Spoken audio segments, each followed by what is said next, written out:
This is one of the problems with the imperial version of Christianity. Imperial version. God runs the universe like Caesar runs Rome. In which people have accepted the lie that God's law works like human law and justice requires forcing people to comply and punish rule breakers. This leads to Christians who practice the enemy's methods in the name of Jesus.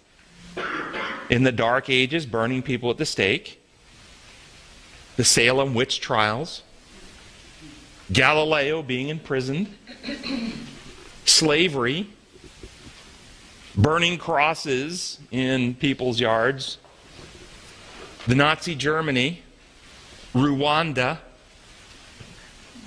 And what about here in the United States? Are there those who, in the name of Christ, would be willing to take the freedoms of others today here in the United States? And some of you said yes, and I think that's correct. I think we can look around and see that. Does that mean then, because some in the name of Christ are willing to take the freedoms of others, and we see these abuses through history, does that mean that Christianity is wrong and we should oppose Christianity? Does that mean that? No, it means that the world needs to know the truth about God and His law of love and His government of love and His design laws, i.e. the three angels' messages. That's what the world needs to know. What God's kingdom, how it really works. It's not imperial. Does this mean, because there are Christians who would seek to do this, that society is better off with a humanistic and godless worldview? Does it mean that? I will tell you, that is the current zeitgeist. Zeitgeist, he said. That is the current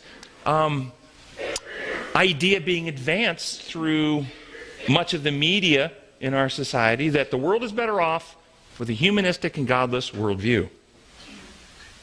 No, what it means is that the world would be better off if they actually knew the truth about God as our creator, His laws, or the laws of which reality are built, His character and principles of love, truth, freedom, respecting the autonomy and independence of other people. The last paragraph states, Daniel's experience with persecution serves as a paradigm for God's people in the time of the end. The story does not imply that God's people will be spared from trials and suffering. What it does guarantee is that in the conflict with evil, good will ultimately win out, and God ultimately will vindicate His people. When you think of persecution, what comes to mind? Torture.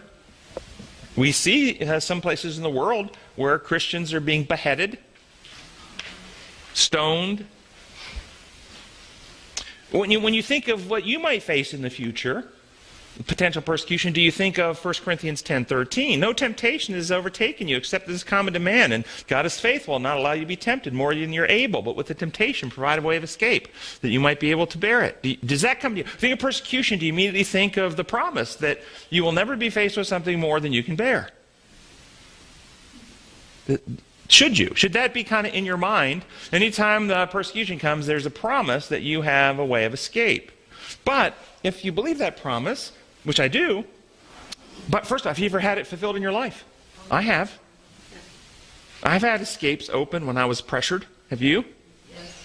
Yeah. But what about this promise for Stephen and Paul? Stephen was stoned, Paul was beheaded.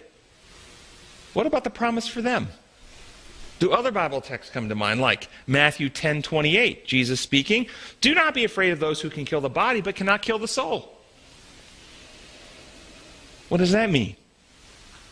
Have Peter and Paul escaped the abuses of this world? Have they escaped them? Yes.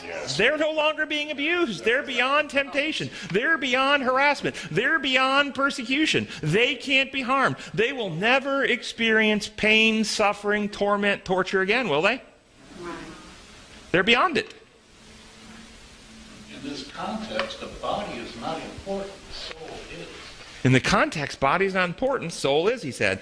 People can hurt us physically, emotionally, psychologically.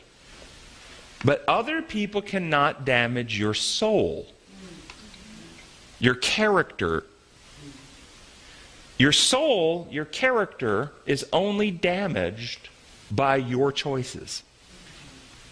To give in to the temptation, to believe the lie, to reject the truth, to harden your heart, to prefer the selfishness rather than the love. You have to choose what you identify with in your heart, in your inmost being. That ultimately leads you to surrender to Christ, where you have the dwelling Spirit give you a new heart and right spirit. You become a partaker of the divine nature. You identify with Christ. You assimilate and love it. Or you choose to reject that and identify with the world. That's really determines your soul. Nobody can torture your body and get you to choose evil. Sunday's lesson.